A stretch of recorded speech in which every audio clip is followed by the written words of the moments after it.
Man, the crew's finally back. We finally back. Yeah. Oh yeah. Las Vegas Raiders, yeah. Man. Pull out some coffee cream, man. Hey. It's about that time, man. We about to get started. Yes, sir. Yes, sir. Around the Shield is back. I'm so sick of them motherfuckers, bro. Yo. Man, don't forget to clock in, like the thumbs, man. Don't forget to like, comment, subscribe, hit that notification bell, all that good stuff, man. Hey, here we go. Yes, sir. Great Pharaoh, the gift of Troy is a fabulous fabric from the land of the 5 rivers.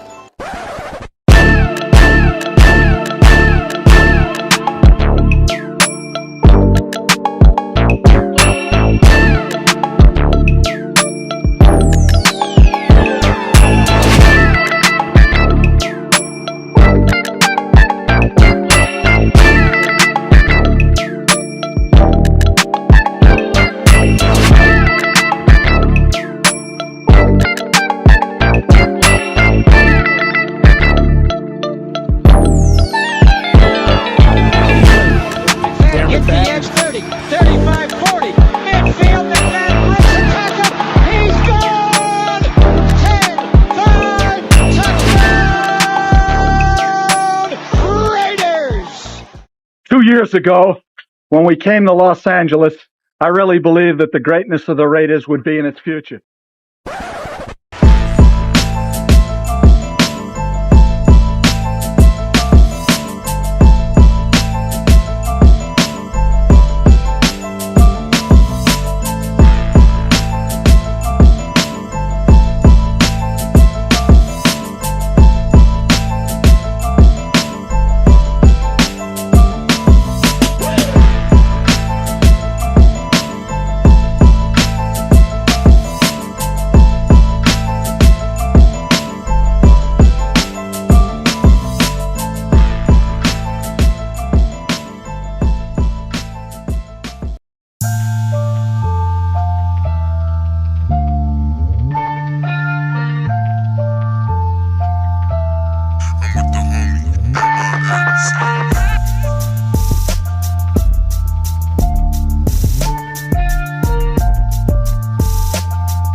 This is one of them hits now. Heard back from Earth, they just shot a few of my ships down. It's safe to say I'm totally pissed. Wow. My cloaking devices just malfunction. Guess it's time for a sit down. This is the problem I got with humans, mostly the common man. Constantly fucking with energy they don't understand. Always thinking they got the upper hand. The G-forces from my maneuvers can snap your spine like a rubber band. I shouldn't waste my time, they ain't half as nice. Put a Red Bull in your coffin so your ghost can have wings in the afterlife. Let's rock and roll like a belly dancer's rhinestone. It was my idea to shake the pineal gland like a pine cone. My thoughts create hurricanes, tornadoes, and cyclones. A punch for me is like an avalanche of granite and limestone. You live here, now this is my home. I neuralize both your retinas, you wake up staring at the screen of your iPhone. Confused by the light plus the high tone. And now we connected from the microchip I placed next to your thigh bone. It's hard to understand cause you're mind blown, but I gotta cut communication. Your government just scrambled they spy drones. That voice speaking Sumerian, the oldest language in human history. I can't explain it. Was good. We back. Yes, sir. We are back for another edition, man. We are finally back, man. Around the Shield, man. We had a little bit of hiatus, but we back. We back at it, man. Week 1 training camp is here. Yes. Man, hey, man, we going to have a lot to talk about. But before we even get started, man, how is everybody doing, man? Mike, man, finally, man, we was able to get you back, man. How's everything going with you, man? Bro, I'm invoking the spirit of the Macho Man Randy Savage today, bro. I'm hopped up on Mountain Dew. Let's get it, bro. I'm hyped. We got things to talk about today, man. I'm telling you, man. Let's get it going, bro. Let's get it going. Hey, that's what's up, man. That's what's up, man. Severe, what's going on with you, man? How's everything going? Oh man, you already know, man. You already know what it is. Ready. Hey, this is the perfect occasion, to bring everybody back together, man. We reconvene for the start of training camp, man. So yeah, man, it's good to be back with the fellas. Yeah, now finally, man. I know it's at the end of the week for a lot of everybody. But hey, training camp started this week. Raiders training camp, and for the majority of the league as well. And we got a lot of talk about the storylines, things that we already knew going in, but now it's kind of like, all right, it's getting started already. We're starting with the quarterback competition, a little bit of trash talking going with Raider Nation, and man, we gonna talk about that too in a little bit too as well. That Hermit, shout out, was it Hermit? It was like a puppet. Kermit. Yeah, Kermit. Yeah. Mahomes. He didn't like that. Shout out to the Muppets. Shout out to the Muppets for real. But let's get into it, man. Like week 1 training camp just happened. Pads, I don't think officially happened. I don't think they don't start until next week. But we were able to see up close and personal. Well, not me personally. I wish I could. Costa Mesa, man. The Rams and Chargers hating over there. But we were able to see and hear from like the beat writers, people that's on the scene, and how, man, the Raiders are using a lot of tight end sets. The tight ends are heavily involved. The QB competition is going back and forth. They're like, I think Antonio Pierce said in this training camp presser, he was saying that they're going to be it's going to be going back and forth. Yeah. So I think to begin with, Minshew had the majority of the snaps. Then the next day, I think Aiden O'Connell had the majority of snaps. But what are you guys hearing? What are your thoughts on how training camp started this week? Let's start with Mike. Yeah, so they said the quarterback competition, they're gonna name the starter in about 3 weeks, but I think it's a wrap, man. I'm gonna say it right now, it's a wrap. I think Aiden O'Connell got this thing locked up. Last couple of days, Gardner Minshew hasn't been looking so good, but Aiden O'Connell has been throwing some dots. He's been throwing strikes. He's been looking a lot more polished in comparison. And I think that he's kind of, I wouldn't say he's the favorite, like amongst the team, but as far as business goes, you kind of want a guy that you've drafted, your second year guy, to be the guy to take over this team, not some journeyman who, might be here for just 1 year, 2 years. So he's going to get that edge just because of that, just business wise. And he's out playing him. So Aiden O'Connell's going to be the guy. I'm calling it right now. And he looks the part now. His physique, you could tell he's worked on his physique over the off season, and he's going to be in that playbook. He's definitely taking this thing seriously.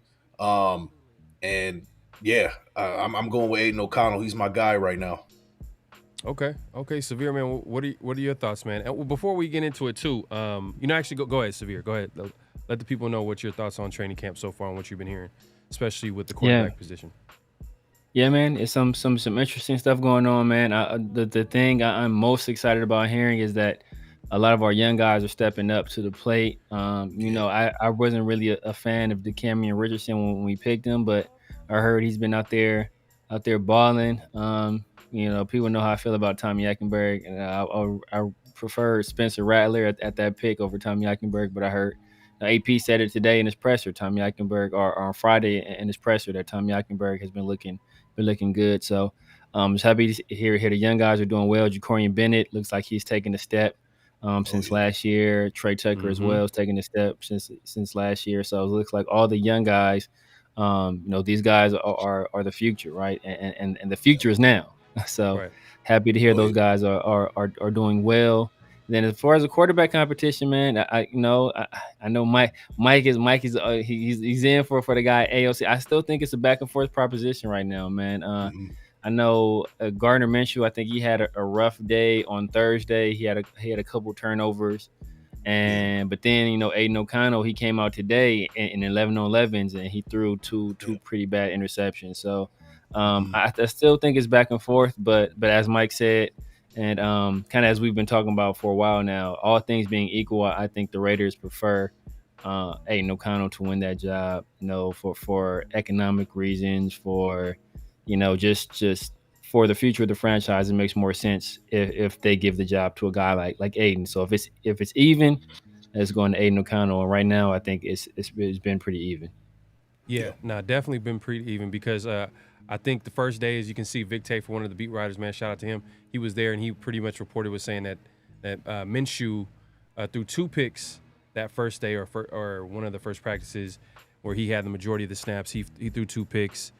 And then the next day when Aiden O'Connell was able to get the majority snaps, he also threw a couple of picks. So right now, defense is dominating. Defense is dominating. We're hearing the secondary's playing well, like you were saying, Severe. Man, and I'm hearing some people right now, they're predicting Bennett's going to win the other side. And, hey, that's best case scenario. Jacorian Bennett, second-year corner. Last year he had his, rookie, growing pains. He had a little injury. He had to get through some stuff, but it looks like he's maturing a little bit. You can hear some of the players kind of shout out his name early on in the offseason. We talked about Nate Hobbs, how he was impressed with him. But now we're seeing it, and it sounds like Bennett. Right now, you would think he has the lead on that position, and if, to be honest with you, I hope he's a starter. I want him to be the starter because you got a guy on a rookie deal, and if he's developing, because he has the tools. Yeah. He has the tools, to start on the other side. And guess what? Jack Jones on the other side, he's continuing what he did to finish out the season as well, from what I'm hearing. Making plays on the ball, and I'll go ahead and share that in a second. But yeah, man, it's right now. I think the defense got the edge.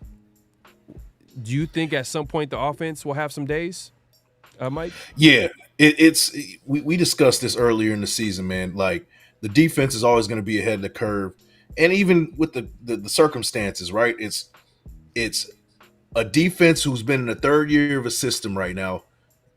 Top 10 type of team.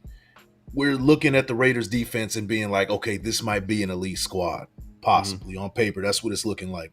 On the other side, you got, a team on the other side who's trying to figure out on offense, new system trying to be installed. Under those circumstances, and even without that, like the defense is going to be a little bit ahead of the curve because you can go full speed without thinking about it, just going full, steam ahead after an offense, when you're installing a defense from the jump. So if it was even the defense would still have this initial advantage from the beginning. But with the circumstances, you got an even bigger gap that you got to kind of overcome as far as defense versus offense. So that's one thing, right? And as far as the red zone stuff, right? We were talking about, kind of both of them not really having a good day.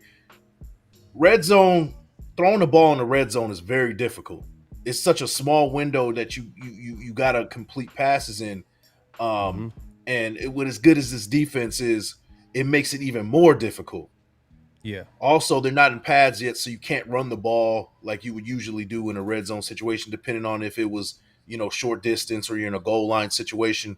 So it's a little bit different. So right now, I'm not going to panic. I'm not going to say that, we got to panic on what was going on with this offense. It's early on. It's going to take some time to kind of install what's going on. And if we have the same discussion a month from now, then yeah, we might be a little bit concerned. But if I had to on a panic meter from 0 to 10, I'm gonna put this at like a 1 or 2 right now so far. But Right. gotta keep our eye on it and see what happens. Yeah. Yeah. No, for real. Because come on, we got to look at it. This defense is in their third year. They're playing fast. They're playing with a lot of confidence, swagger. Offense is still trying to figure some things out right now. And usually the defense, they're usually ahead of the offense. Like usually they'll have a lot of good days against the offense because they've been playing against the offense over and over again. You know what I mean? They know what's coming. They know. Right. So it's kind of understandable at this point, especially when there's a QB, competition going on.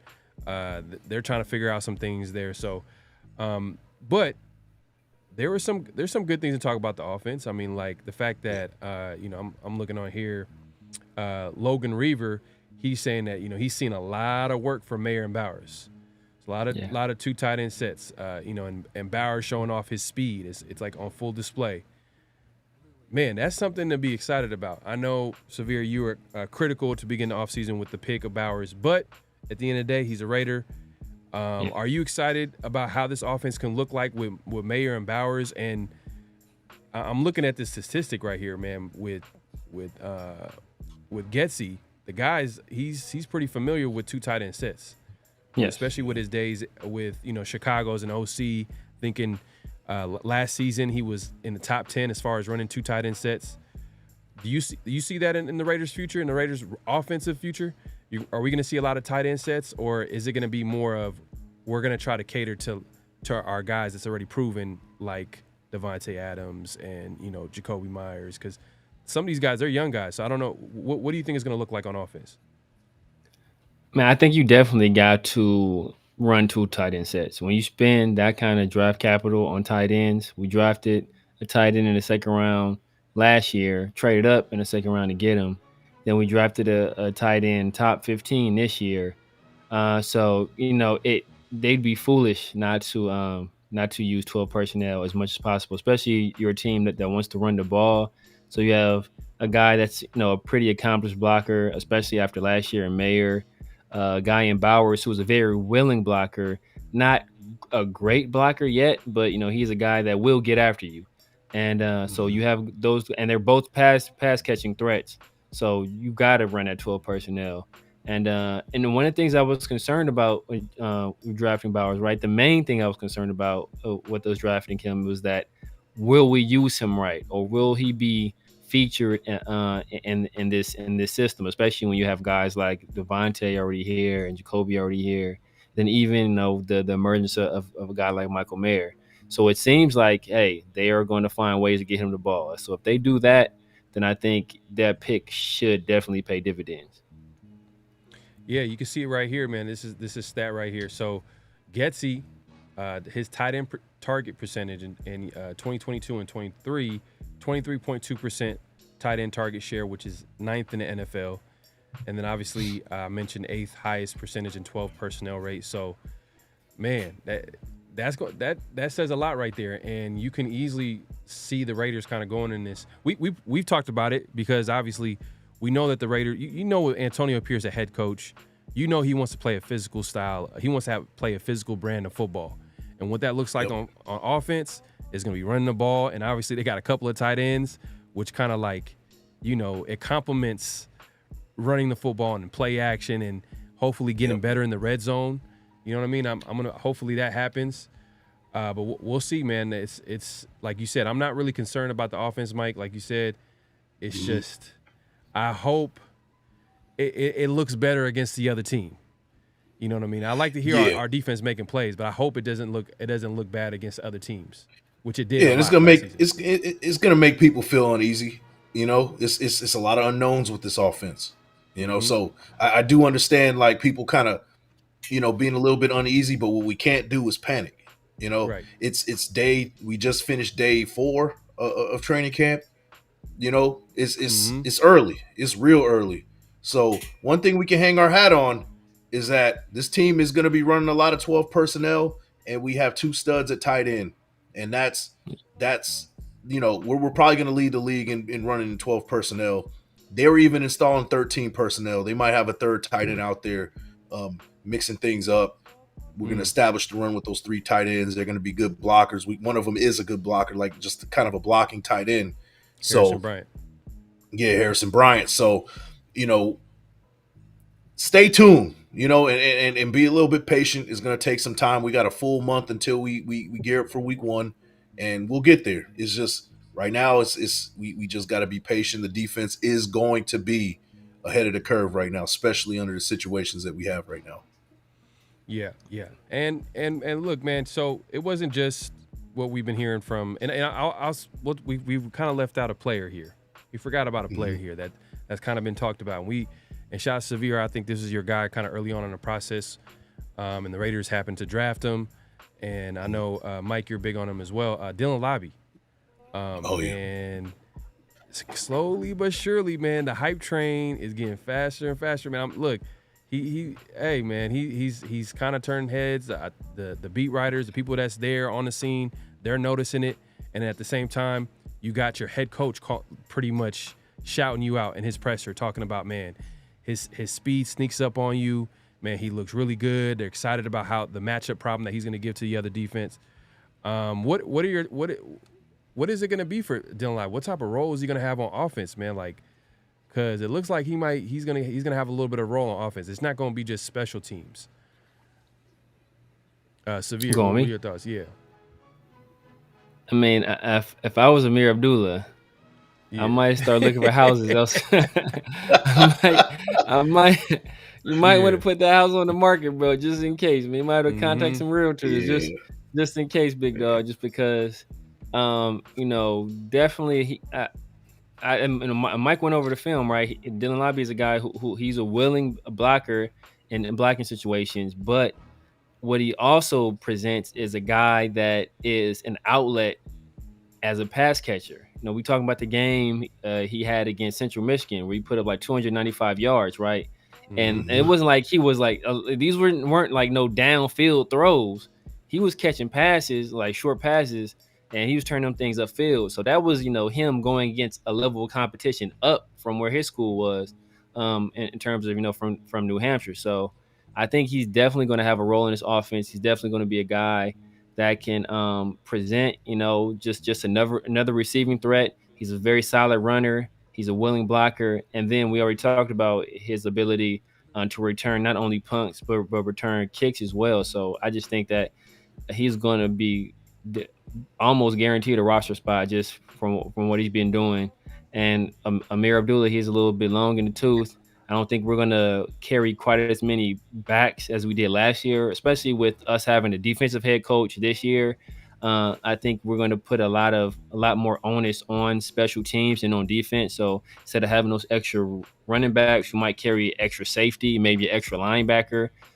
So it's those spots are limited now. So we might only carry 3 on the roster with White, White, Madison, and Laube, and Abdullah might be the odd man out, unfortunately. So, Mike, before you say something, I'm going to add this couple of things that's kind of interesting. Is that Cam Akers? I believe he ended up signing with the Texans, but what they were saying is that the Raiders had interest in Cam Akers, and then also, I don't know how 100% true this is, but one of I think there was a rumor out there that's saying that the Raiders were looking into Demario Davis, linebacker. Yeah. So, Mike, like, what are your thoughts on this, man? If this is true, I feel like the running back interest is true, 100% true. But what are your thoughts on the Raiders possibly upgrading that linebacker and adding another running back? What does that say about what they're trying to do? Depth piece, somebody that can, kind of, lightning in the bottle, establish somebody that can probably be, a Pro Bowl-ish type of player in 1 year. And really set up this defense for, elite level type of play. We saw it a couple years ago when we had Denzel Perryman as our middle linebacker, where he was, we picked him up via trade, and he came in and he was a Pro Bowler at the end of the season. So, now Demario Davis he is older. He's 35 years old. So a lot of people are a little bit like skeptical, like, hey man, even though he had a good season, previous year, he's a little bit older, so you kind of like, I don't know, I don't want to touch it. And I get that. I see both sides of this one. I see one side like, why are we bringing in older guys like this? But if the Raiders feel like if they can win now, and they feel like that's kind of, I don't want to say a weak spot, but you can strengthen this defense with a guy like that, then that's the move you want to make if you feel like you can win now. Now, on the other side, it takes away reps from the young guys coming up too. What happens to our guy that we drafted last year out of Florida, our linebacker? What happens with him? What happens with Masterson? Like it's those guys. Probably one of those guys gets left off the 53. So it's both sides. You got to weigh it out. Do you feel like you're going to win now? Then you bring in somebody like you bring in somebody like that. But if not, go with the youth movement, keep developing, and see where we go from there. Yeah, but it also says, man, they're not 100% confident in that running back room. If they're looking into Cam Akers, they want some more competition. They want some more. Right. They might. They're looking at maybe outside of they might be excited and intrigued by Zamir White, but then outside of Zamir, it's kind of like a little bit of an unknown. We know Madison; he's been pretty successful as a more of a running back by committee type of running back, where he's not the main guy. So maybe you can hang your hat on that. I'm not sold on Madison even making the squad like that. Now, I'm not saying that he's like below like a Laube or anything like that, but in terms of fitting into a role, maybe he just doesn't fit into what the Raiders are trying to do. Now, Cam Akers as maybe a running back too, or kind of adding to that running back by committee. There's no real drop off in what they're trying to do. I could see that. That's not going to happen. But I think somebody, if Laube comes out and he's the guy that's really showing that he's ahead of the curve, then you can install him as a running back too, and Amir Abdullah can stay around. Now, it remains to be seen. There's some time. I'm kind of getting ahead of myself, and I'm just thinking of possibilities. But if Dylan Laube is getting praised right now by AP, it's day 4, and, he's showing some, like, special stuff on the field, who's to say that he can't be that lightning to the thunder lightning that is Zamir White at running back 1 and him possibly being that lightning at running back 2. It remains to be seen. I don't know. It's early, but the praises are they're speaking loud, and a lot of people are on this Laube train. Like, we were here first. You heard it here first. 30 days, 30 prospects. Yeah. We were on Dylan Laube first, but now people are starting to see what we saw. So we'll see, man. We'll see. My ceiling for him is running back 2. He kind of reminds me of a Darren Sproles, a little bit bigger. And out of the backfield, I could see him having a 400 type of season when it's all said and done. Man, that'd be crazy, because I know early on we were like, maybe he could carve out a role, maybe as a third down running back. That's how he makes the team, backup, special teams for sure. But you're saying running back 2 possibly. Man, that'd be crazy. I mean, Severe, like, what are your thoughts on these rumors, man? Like, because I'm not gonna lie, like, I'm hearing this upgrading a linebacker. Then on the other side, you hear Antonio Pierce kind of hyping up Eichenberg. So it's like, make it make sense. You say one thing, but then your actions are saying another. So, do you want a veteran back there? Maybe that at the end of the day, I think the person that has the final say on the roster isn't Antonio Pierce. He might have a little bit of an input, but at the end of the day, we know who that is, and that's Tom Telesco. Yeah. Do you see these moves as not a vote of confidence on the players that we already have? Yeah, man, the Mario Davis move, that kind of, like, I just don't understand the fit there, right? Like, we have a middle linebacker in Robert Spillane. We had a guy that they seemingly had a lot of confidence in last year to begin the year in Devon Diablo. Now, he's had struggles with health, but then we've also used draft capital on linebackers, and we had Amari Burney last year. We had Tommy Eichenberg this year, and we still have Luke Masterson, who was a guy, they say that they like. So I just don't understand where Demario Davis really fits in with this team. To be honest with you, that could be a situation where sometimes they'll float a team out there to kind of garner interest in other teams. And I know the Saints are probably looking to move off that salary. I think he's making like $9 million or something like that. So maybe a situation they're looking to move off that salary. But also we're going to be in sub package most of the time, right? We're very rarely going to have 3 linebackers on the field. So we've been talking up Isaiah Palomau, Marcus Epps, Trayvon Merrick. We have 3 good safeties there. And then we have Trey Taylor, who was a guy that kind of fits in that mode of kind of in the box safety, can be the third safety in the big nickel. So I just don't understand the fit there. In terms of Cam Akers, I think that just shows that the coaching staff really isn't sold on these other backs, right? Britton Brown, that he's on the back of a milk carton somewhere. Like I ain't seen this dude. I honestly forgot that he was on the squad, bro. Sincere about to have to change his name to Deceitful because I ain't seen nothing from this dude either. So it's real. like I don't know what these other running backs are doing. So it could be a situation where, like, ideally, if you were looking for some more production out of the running game, you have these young guys already here. But apparently, like we've been hearing a lot about Dylan Laube, and we haven't been hearing anything about the guys that have been here previously. So maybe it's a situation where they're like, look, we need more competent backs in this system, and the young guys we have here really aren't cutting it. Even Madison, man, it could be a situation where, hey, they've seen what they've seen out of Madison. They're like, maybe that was a mistake.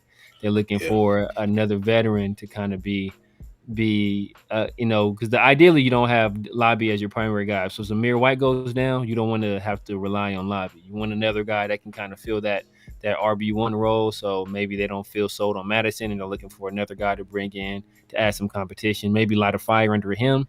And if not, win the job outright. Yeah. So it's more so competition, and hey, man, it's kind of interesting too because we don't know what Telesco really thinks. Like, he doesn't really talk too much. He kind of keeps things close to vest.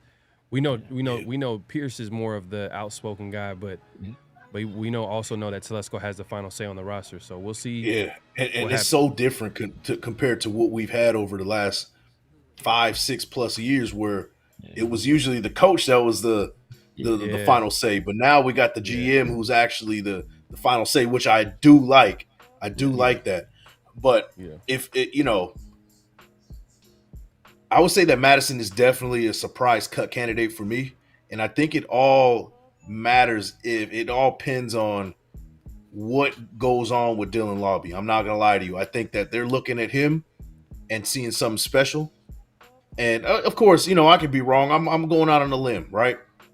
I think that they're seeing something special, but they're waiting and seeing. They want to see a little bit more from him before they pull that trigger and like, all right, Madison, thanks for your services, but we got our running back too. You know what I mean? I honestly think that might be the case down the line. Yeah. If those pads come on and he's doing the same thing, Madison could be up out of here too. Yeah. So we'll see. We'll keep an eye on that. We'll see what the Raiders do, man. They also have, I believe, they're in top 5 in cap space. Pull this up real quick for y'all to see. So they're at $34 million, and they're at number 4. So y'all can take a look at this list right here. Do you guys foresee any type of moves happening? Are you guys thinking maybe an extension happens because guys like Malcolm Koonce getting high praise from his teammates, the players there, the coaches? Man, hopefully we have a chance of bringing him back. I know it's going to be tough. I know pass rushers get paid, especially because I think we had a previous show. I don't know if it was me, you, Severe, or previous Around the Shield episode where we talked about how the free agent class for pass rushers next offseason, and we were looking at it, and it looks like Koonce might be the number 1 guy if he enters free agency, because as far as his age and if he continues that production at that outside spot. Yeah, it's gonna be Koonce or Highsmith.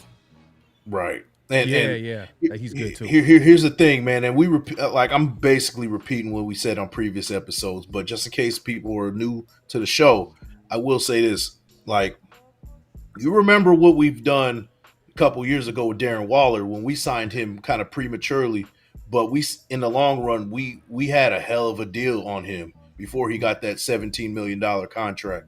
But that contract before that, it was like $7 million or something. He was like the 15th highest paid tight end at the time, but he was putting up elite level numbers. If we sign Malcolm Koonce early, before he can even hit, free agency, before he can even do anything in this season, it might be financially a good move.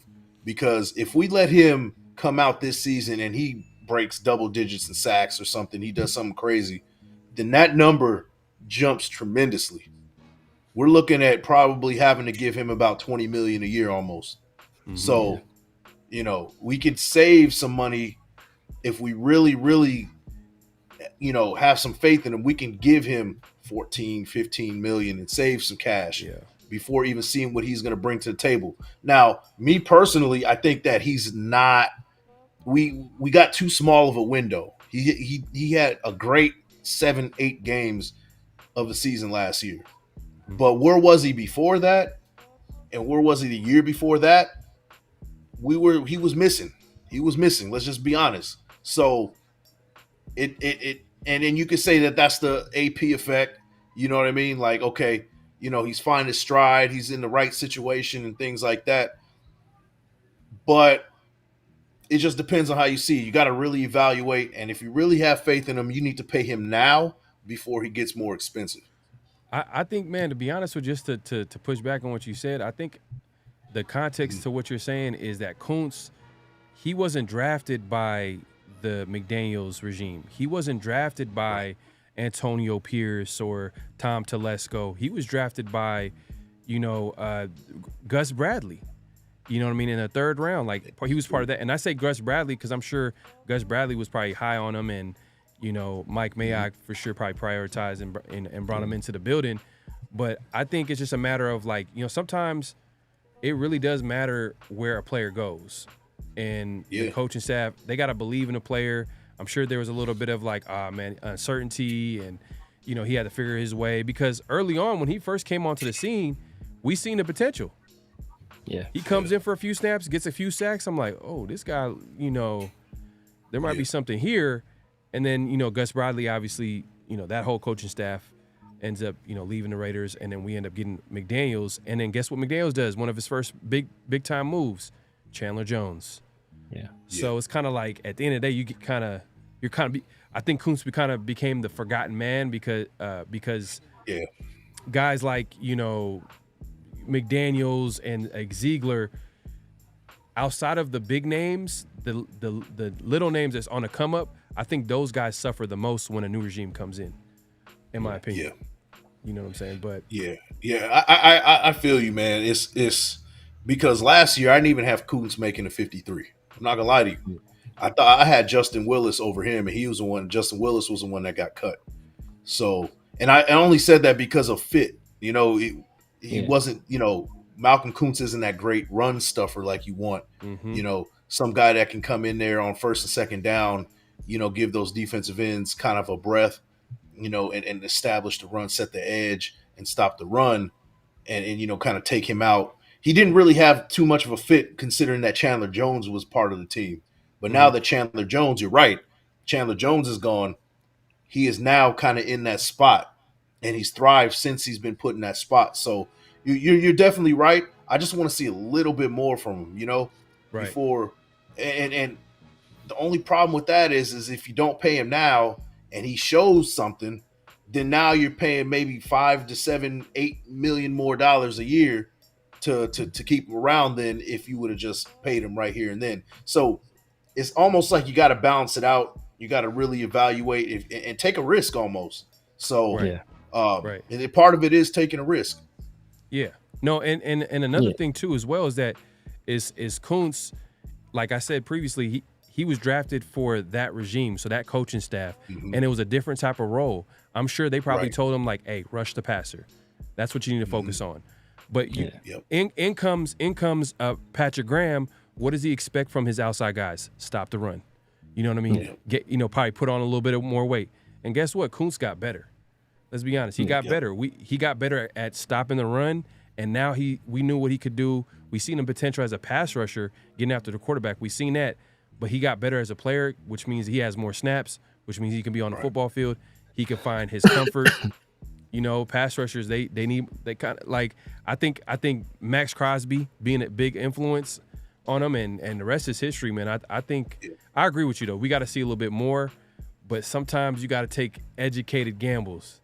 Not everything is gonna be handed to you, man. I think sometimes you got to take educated risks, but Severe, man, what do you think the Raiders are gonna probably give him like an extension here, or they're gonna wait until after the season, or he just might be a guy that they'll probably trade, or you know how it goes. We've seen it time and time again. The team doesn't want to pay him, but they also don't want to lose him for nothing. Yeah. So do you think that's what's going to happen with Koonce? I doubt they trade him. I mean, as Mike said, as we've been saying for weeks now, as I've been saying for a long time, like the price tag is just going up. Right, every day he gets better. Every day he shows more. The price tag is going up, and I think at this point, these guys have agents, and these agents generally represent multiple guys around the league, and so they're in contact with multiple teams. His agent has some idea of what the pass rush market is going to be. He has some idea of what these other teams think of his client. It could be a situation where the Raiders may want him, and Michael Koonce may say, like, nah, bro, I'm cool. I'm going to see what this pass rush market looking like. I have confidence in myself. I've stepped up, not only as a player, but also as a leader. So I'm going to see, what my value is on the open market. And if a team out there is offering me more, I'm going to take what they're offering. Because remember, when we signed Darren Waller had a much longer history of not being productive than Malcolm Koonce, and for other reasons, other more troubling reasons. And though it seemed he had turned that corner, there was still cause for concern for teams to say, you know what, we don't know if we want to give this guy that kind of money. So that's why we were able to get him, and it was like that was a coup for us, because he quickly showed that like he outplayed that deal, right? Malcolm Koonce is going to be a little bit of a different story. When he was coming out, Mel Kiper had him as one of his top sleepers. I think what Gus Bradley saw in him is very similar to what he saw in Yannick, right? I want to say he got Yannick in like third or so round, something like that. When he's with Jacksonville, so he knows how to identify these pass rushers a little bit later in the draft. So the guy had the skill. It was just about putting it together. We all remember that that video where Josh McDaniels was cooking Malcolm Koonce, and so it could just be a situation where, hey, it's a confidence thing, right? His confidence was down. He was worried about making a mistake, and AP unlocked him. But I'm expecting him to do much of the same of what he did last year, maybe even more so, because you have Christian Wilkins and you have Max Crosby. So, and one thing I will say, I've been rewatching like a lot of the games from last season, especially like those games coached by Antonio Pierce. What I've noticed was that in certain situations, they were sending chips at Malcolm Koonce over Max Crosby. Over Max Crosby. So that lets you know right there, this is what the league thinks of him. So this is not like, somebody at ESPN or some sports writers. These are coaches saying, you know what, we're about to put a tight end on this side and chip Koonce over Max Crosby, who we know what kind of player Max is. So, I mean, that tells you that the league already recognizes his talent. So it could get pretty costly for us to bring him back. But I want us to use that cap space to bring back our own guys. And then the NFL salary cap is a myth, bro. Like the 49ers are paying like 5 or 6 guys, and they're top 10 in salary cap space. And the Panthers and the Falcons are bottom at the bottom of the league in cap space, and they were like some of the worst teams last year. It's crazy. Like the salary cap is a figment of our imaginations, bro. You can do whatever the hell you want with the salary cap, man. You can figure out a way to create space, man. The 49ers just gave they just get Hargrove all that money. They just paid Debo. Like they're paying all these people, and they're still top, and they're about to have to pay Trent Wood. Like they have all this cap. I don't know how they have all this cap space. It's ridiculous. Yeah, look at Christian Wilkins over here saying Malcolm's ceiling is so high. I think he can be one of the best edge players in the league. He's got so much to him. High praise from Christian Wilkins. Obviously a good player in his own right, and he's giving him a lot of respect right there by saying that. So, and especially the way Malcolm Koonce finished the season. So hopefully the Raiders can figure out a way to keep him. We'll keep an eye on it. Yeah. Obviously we'll talk about it when the time comes, but definitely wanted to mention it, especially when you got guys like Wilkins and the coaching staff and everybody just talking about Koonce as being a guy like this is a guy to watch that's going to have a big season. But we'll see how it shakes out. But in other news, man, outside of the training, well, not outside of training camp, but outside of the football field, there was a little bit of I want to say drama, but some of the Raider fans were out there enjoying having a good time. I think season ticket holders are allowed, I guess, to come and watch the practices. So man, if you ain't a season ticket holder, you kind of you're not able to get there. But they were having a good time, and I think one of the fans had a Muppet, a Hermit, the Muppet, whatever you want to call it, and dressed like basically Patrick Mahomes, and they were having a good time laughing. And I'm gonna play a clip right here with the clip that actually went viral. And let's see right here. Let's see if I could. Let's see here. Let's see if I can put it on the screen. Everybody can see. Here we go. So here goes. I'm here. I'm here.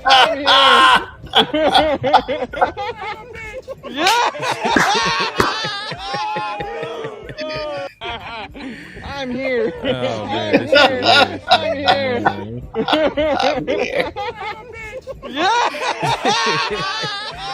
Hey man, that's hilarious, man. So that went a little viral. The fans were having fun. I think AP had a little talk with the team. I'm sure he was like, hey, look, we can talk our shit, but we got to keep this out of the media. I'm sure they had a little talk. He didn't really talk too much about it, but he made it seem like, we already talked about it. We handled it. Do you guys think it was a big deal when players do this? Or do you think this kind of adds a little bit of fuel for the other team? Because this is what coaches fear. They hate bulletin board type of stuff. They don't want the players to give the other team extra motivation. And before we react to this, here is a little bit of Patrick Mahomes pretty much reacting to. I think someone asked him from the media about the viral clip. Let's see here. Get back to it. Here we go. I know you've probably seen the video of the Raiders with the Muppet of you. Is that something that you kind of compartmentalize and use when you get ready to play them? Yeah, I mean, it's still early in the year. Kind of stuff like that happens. This dude's voice is crazy. Did a ton of people send that to you to make sure you're aware of it?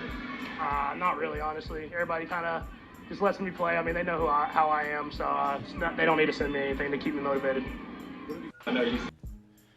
So yeah, that's him just reacting to it. He did say at some point that it's gonna get handled when it gets handled. So I'm sure he's gonna use this as motivation and yada yada yada. But hey, look, the Raiders are talking their shit because they went out into Kansas City and they were able to beat that team fair and square and lock them up too.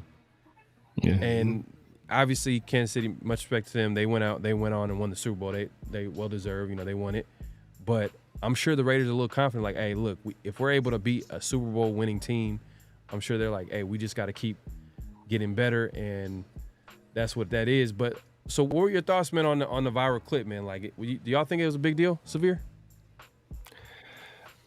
So I don't want to say it's a big deal, but you got to be smarter than that, man. You just got to be smarter than that. And as much as we talk about, like, as much as coaches and players will say, oh, you know what, we don't worry about that kind of stuff, man. We just go out, we play our game. I'm not, like, nah, man. Like that is BS. Everybody knows that players are looking. They're looking for anything to give them that little bit of motivation, right? I think back to, it was the year, I want to say, when the Ferguson protests were going on, right? And then we went to St. Louis to play the Rams, and we were both bad teams. I want to say we were like 1-10 at the time, and the Rams were like 4-7, I believe. And they came out there and they put 52 up on us, right? They came in doing the hands up, don't shoot, and then they shot us all game long, right? So it's like, so it was, so like all that external stuff, bro. We can say don't make a difference, but it matters. We think back to the Yannick Ngakoue stuff, right?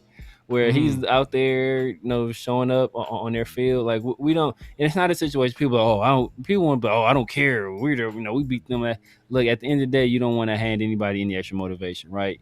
You want to go out there, you want to play your game, you want to handle that stuff on the field. You don't want to have any extracurriculars to have anything to do with it at all, and that kind of stuff. That's the kind of stuff that makes like the third string guys and the fourth string guys, like when you're talking about their franchise quarterback, the leader of their squad, that's when they take that stuff personal. So just like how we feel slighted by all the talk about this team and about the coach, like they're going to feel slighted, from the first guy in the roster to the 53rd guy in the roster about, their biggest rival in the division talking bad, calling their quarterback. You called him a bitch. Like that's like you called him like it don't get more disrespectful than that. So at the end of the day, last time we played them, we handled our business, or our defense handled their business. The offense took a nap.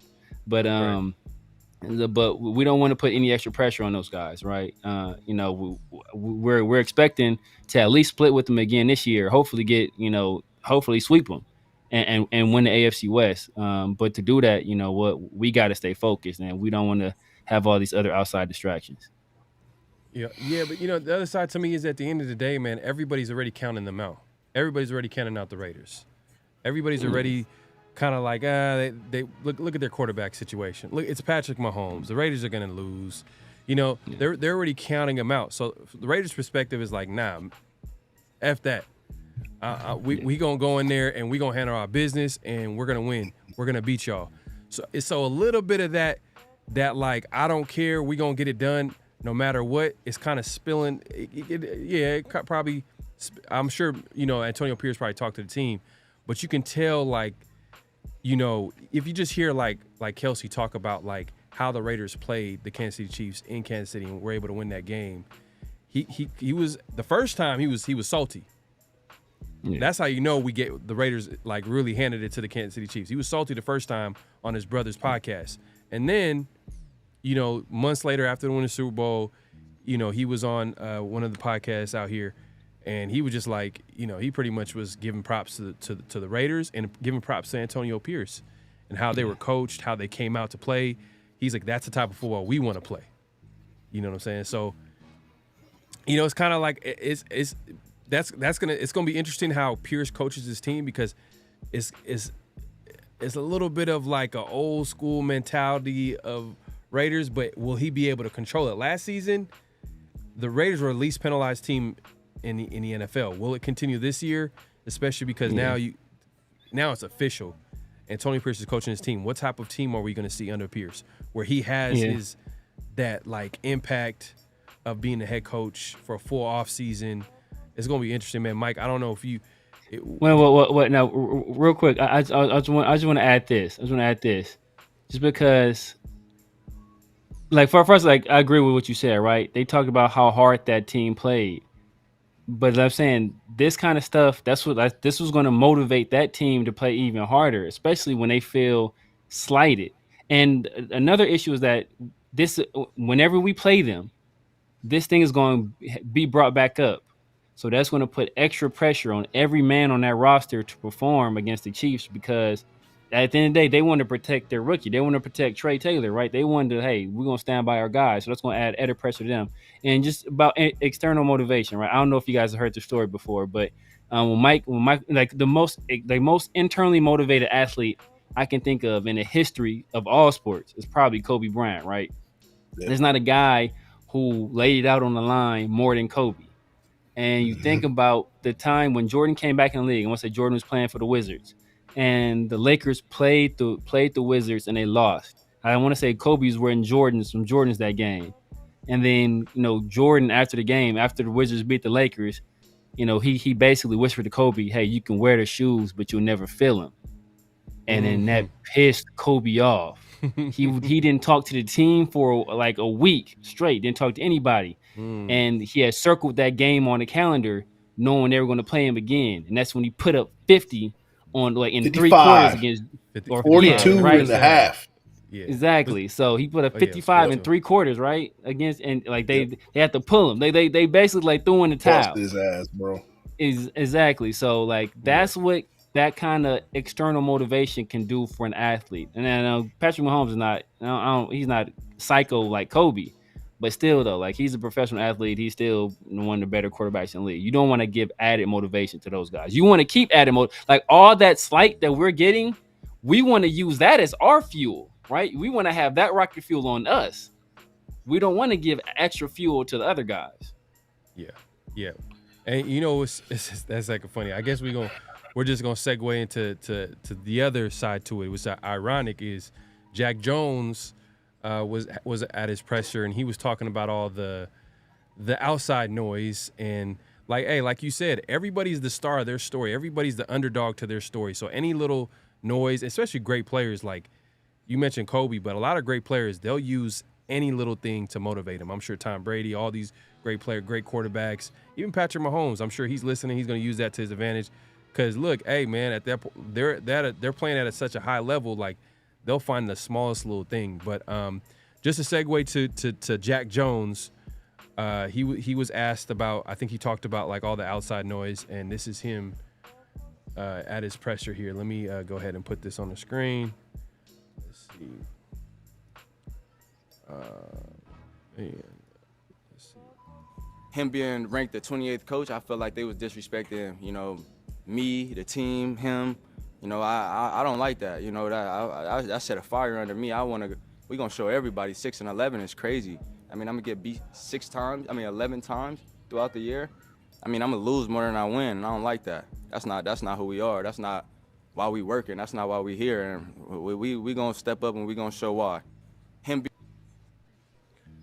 So could y'all hear that? By the way, I don't know if y'all hear it clearly. All right, cool. So what he was talking about, I know ESPN had their rankings of the coaching staff. They just broke down each part of the Raiders team, each team in the NFL actually, and they ranked it. And he mentioned 28th. ESPN ranked them 28th as far as coaching staff, and that's a slight to Antonio Pierce. 6-11. I believe this had something to do with it. I think US Today had their predictions on how the season would go, and I'm going to go ahead and put this on the screen so y'all have a little bit of context of what was being said. You can see there, they got the Raiders 6-11 next season. So it's ironic, they're talking about the outside noise and we're going to prove them wrong, but then at the same time, you got a Raider player over here giving some other team some motivation, especially the best quarterback in the NFL. So I see your point, Severe. I see Look it. at that Chargers record, Mike. Look at the Chargers record, Mike. 9-8, man. 9-8. We'll see about that, man. We play them week 1. But Mike, man, what were your thoughts on what Jack Jones was saying? Talking about how just feeling just responding to the outside noise and how they're listening and they're going to keep their receipts. I don't know what the national media wants us to do. They just because we don't have like that elite quarterback that everybody knows and loves. They're doing commercials, shaking hands, and kissing babies. Like that's just not what we have right now, right? Yeah. Doesn't mean we can't win games. These guys don't do the research. These guys have not looked in the roster from 1 to 53, or just the roster what we have right now. They didn't take into consideration what kind of draft we had. They haven't taken consideration what kind of defense we put together. They have only looking strictly at what we have at quarterback and making a decision based on what we have at quarterback. And it's very lazy journalism. It's very lazy journalism. Now, as far as, you know, media and the whole, like, you know, going back to what we were talking about with the Patrick Mahomes Kermit the Frog thing, right? Like, did the line change against the Chiefs? Like, did the betting line change since then? I mean, did our odds change since then? No, it's still the same. These guys are professional football players. They're motivated to play football. Period. Right. Bulletin board material, that whole term is a media, it's a media driven kind of deal. I don't think there is, to a certain extent, like, okay, we're going to be motivated because they said this. But these guys are professionals. This is football, man. This is football. They're going to play hard no matter what, 100%. And hey, they're going to count us out anyway. We're still probably going to be double-digit underdogs against the Chiefs at, in Kansas City or in Vegas. We're going to be 7 and 8 point underdogs. So hey, let us talk our shit. And when we win that game, we're going to smoke our shit, and we're going to let it happen. Like, well, that's what it's going to be. So about the whole thing about 6 and 11 and tying that all that stuff, like, yeah, use that as fuel. Let the defense, let the pads talk. This is what I said on my show I did a couple of days ago. Let the pads talk. Let those guys keep talking and talking a bunch of crap about the Raiders, putting them down. But when it's all said and done, we're going to be hitting teams in the mouth, and they're going to see what we're about. And 6 and 11 is egregious. And the fact that the Chargers are 9 and 8, when they've done nothing, they've lost more pieces than they've gained. They had a good draft, but you don't win with a bunch of young rookies. You know, everybody's like, okay, well, Jim Harbaugh's is coming in and all this other stuff, but they're looking at something that he's done 10 years ago. Last time a coach was gone for about 10 years and came back, it didn't work out. John Gruden. Let's look at Sean Payton. Yeah, let's look at Sean Payton. It ain't working out in Denver, and he was gone for a number of years. So for people to assume that he's just going to come in and pick up where he left off from San Francisco, that is very lazy to me.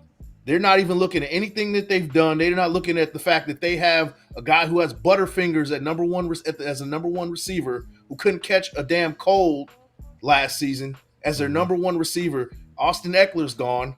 Like, they're just looking at, Justin Herbert, he's good enough.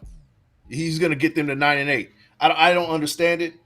I'm going to stop ranting, but the Raiders at 6 and 11 is egregious, and I hope they whoop their ass week 1, man. I told you I'm hyped up, bro. I already told you I'm hyped up, man. I'm gonna try to. I'm gonna make it a point to get to that game because it's gonna be crazy. But I think you got a point though, man. I think national media does this all the time. What they do is they look at it from a surface. They got teams that they really focus on and hone in, and then they look at it from a surface, meaning that, like, all right, they're looking at the Raiders. Oh, Antonio Pierce, a head coach, no experience at head coach.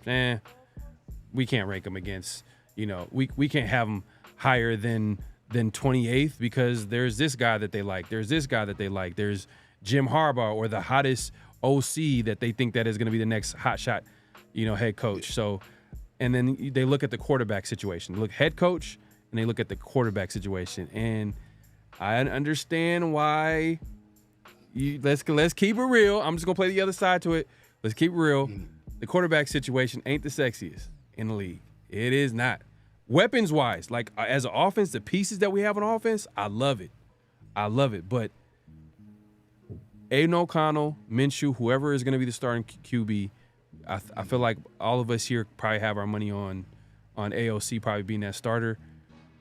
We got to see it. We got to see it. We got to see what this offense looks like. But it's just that quarterback situation. That's a big position, and you know, me Severe, man, we like to keep it real. You know what I mean? We had a conversation. We're thinking about it. We're like, you know what? Where do you rank the quarterback situation when you just start looking at around the NFL and just look at the experience they have at quarterback, or maybe the talent level they have at quarterback? Are you going to rank the Raiders at the top of the list? Probably not. You know what I mean? Of course not. Right now, as of right now, I can understand why people have it at the bottom until proven otherwise. So let's be real. My point is that having a quarterback that's at the bottom of a ranking, it doesn't correlate with having a losing team.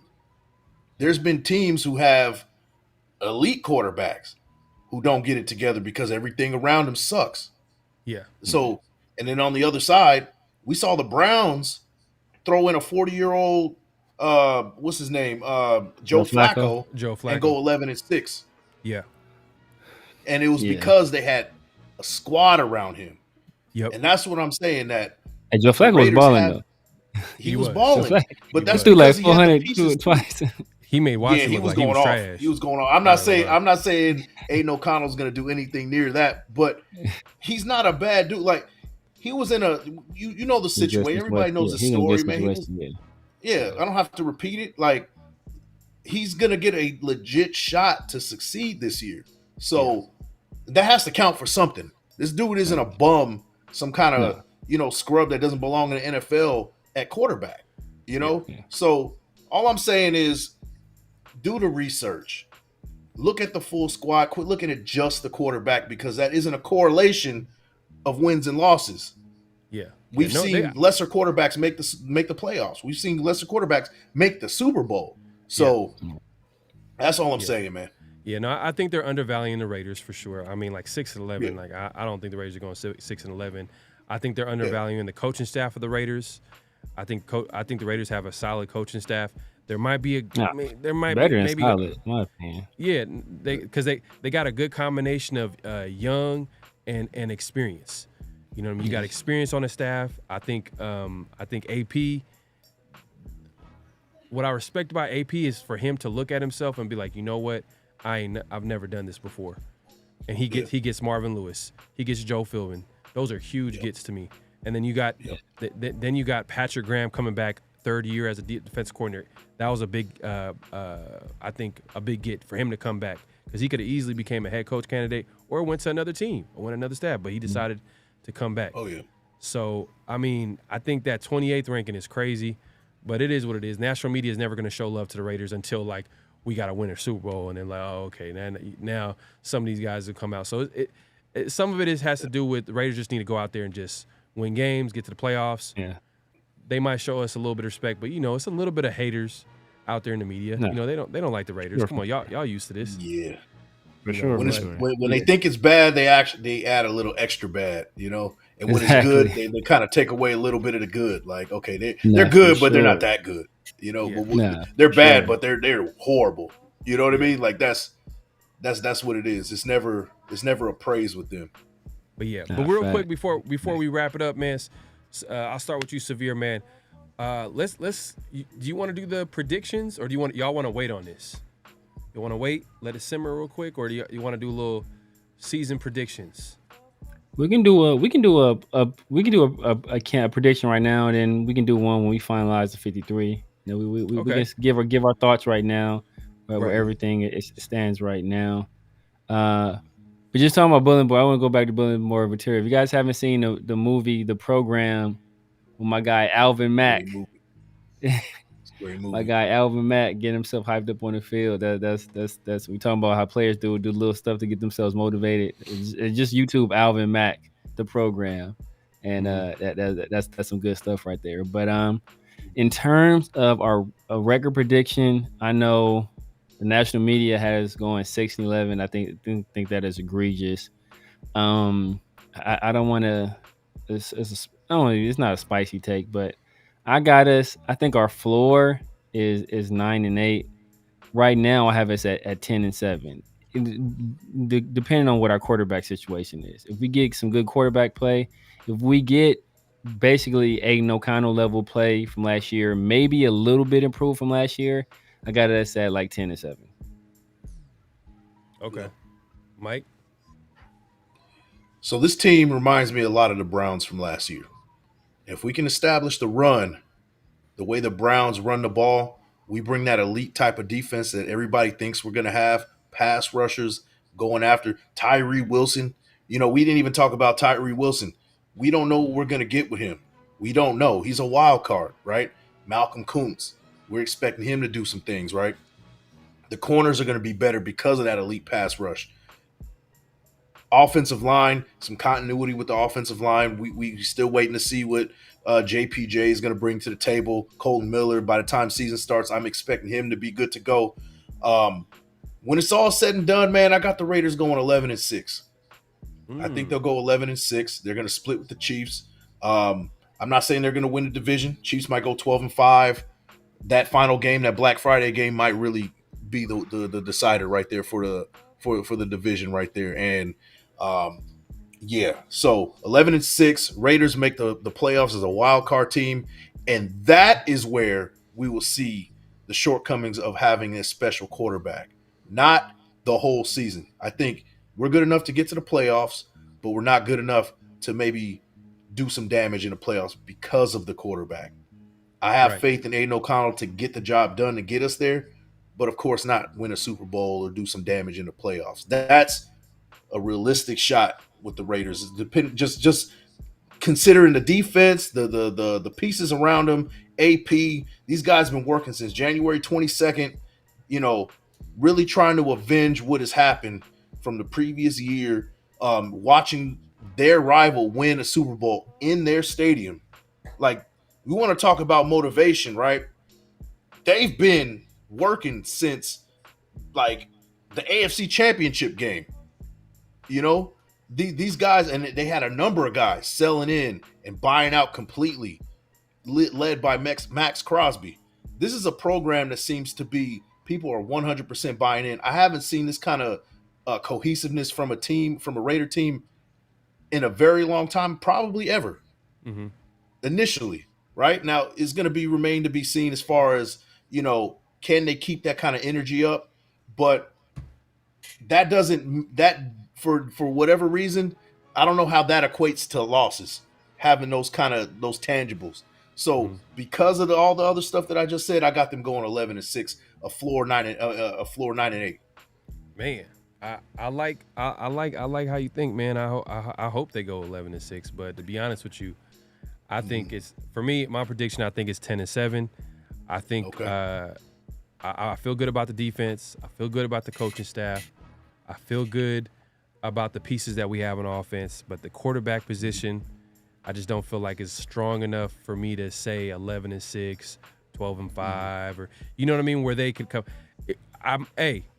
Look, I'm not afraid to be wrong. I hope AOC and Minshew go crazy, and because the pieces on our offense are that good. But right now, I see the highest is 10-7, and I think the floor.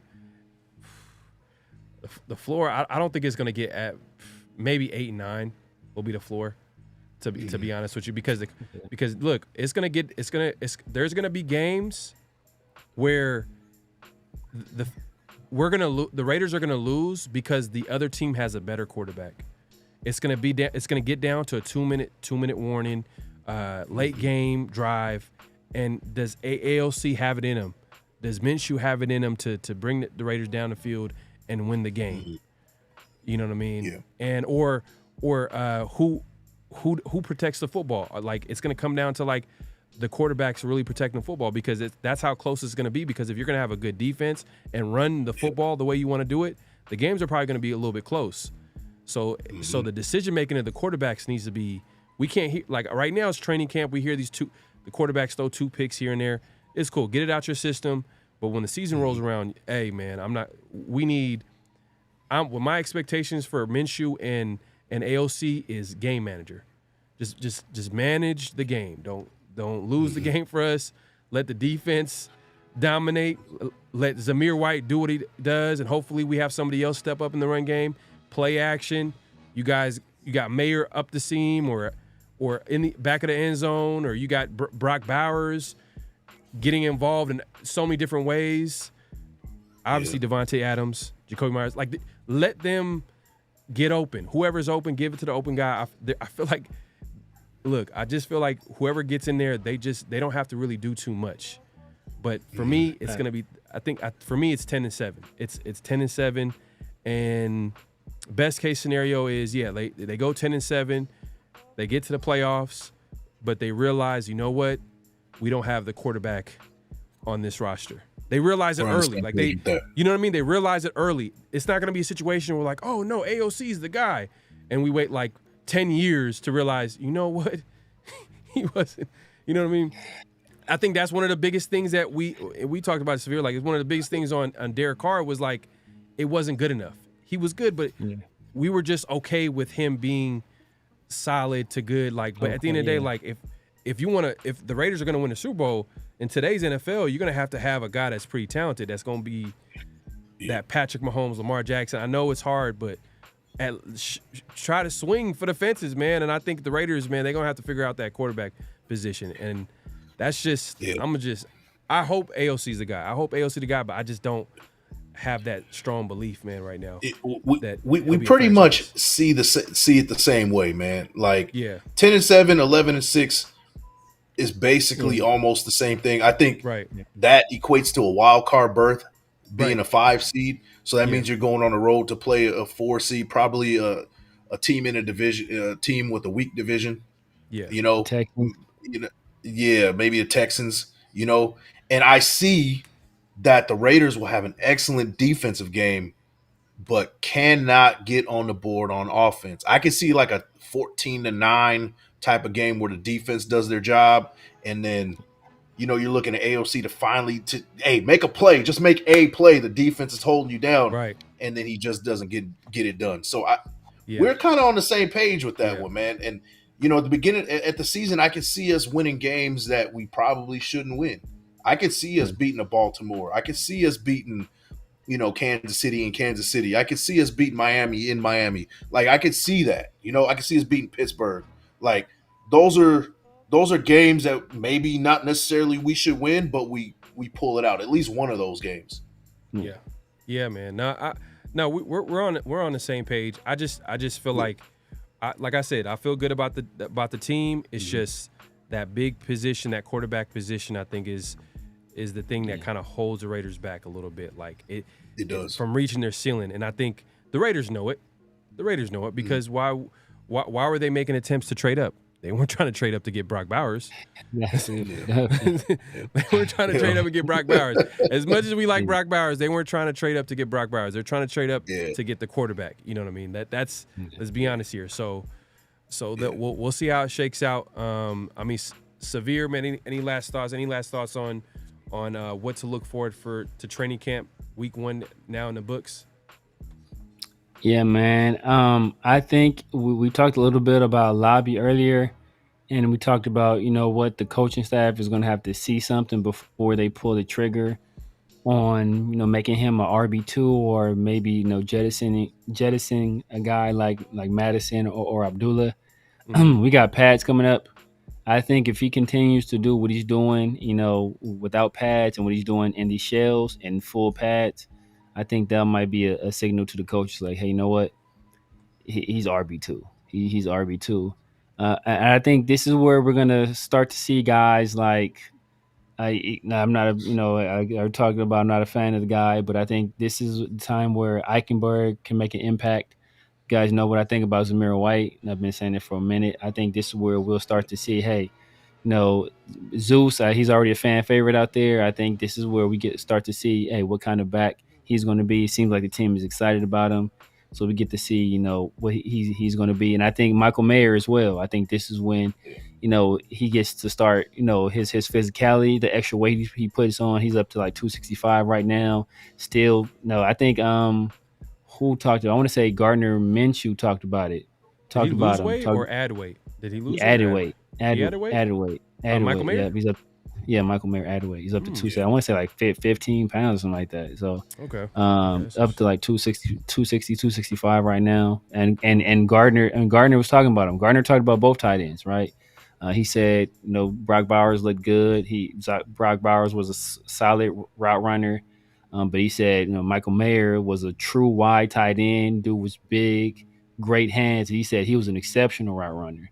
Mm-hmm. And for a guy that big to move that well, I think we're gonna start to see these guys in pads. And this is where guys like, and Trey Taylor as well. That's another guy where I think, hey bro, you better back up this Kermit talk, because he's a guy that we're gonna have to see his physicality. Yeah. So man, I'm just excited about pads. This is where you start to separate the men from the boys. It's all well and good right now, no pads, really no contact. But when those pads come on, you really start to see who's the real deal and who's not. Facts, man. Hey, Mike, man, I couldn't say anything better. Severe, yeah, man. I'm looking forward to what's the battles continuing, and also, Mike, you touched on Tyree Wilson. That's another guy, another name that we talked about in the 50-50 show. Severe, we talked about. That was a guy that I was looking forward to see. Kind of early in camp, we haven't heard too much, but as time goes on, pads come on, and then hopefully preseason we'll see him a little bit in there. Hopefully he makes some plays. But Mike, what are you looking forward to as far as training camp as it moves forward with week one under the books?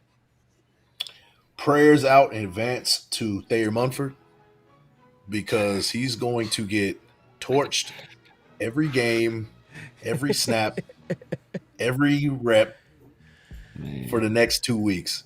So that's what I'm looking forward to, but I'm also looking forward to seeing DJ Glaze get a little bit of that smoke too. We need to get these guys ready to go. We need Munford to get ready to go. We need Glaze to get ready to go. And I want Max Crosby, I need Tyree Wilson, I need Malcolm Koonce to lead the way with that one. We need to get our trenches right.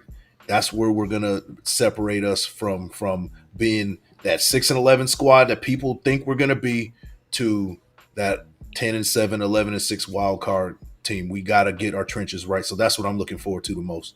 Yeah, hey, that's actually a good point, man. Silver lining. Yes. We didn't even touch on that, is the player. There are some players hurt. They were on the PUP list.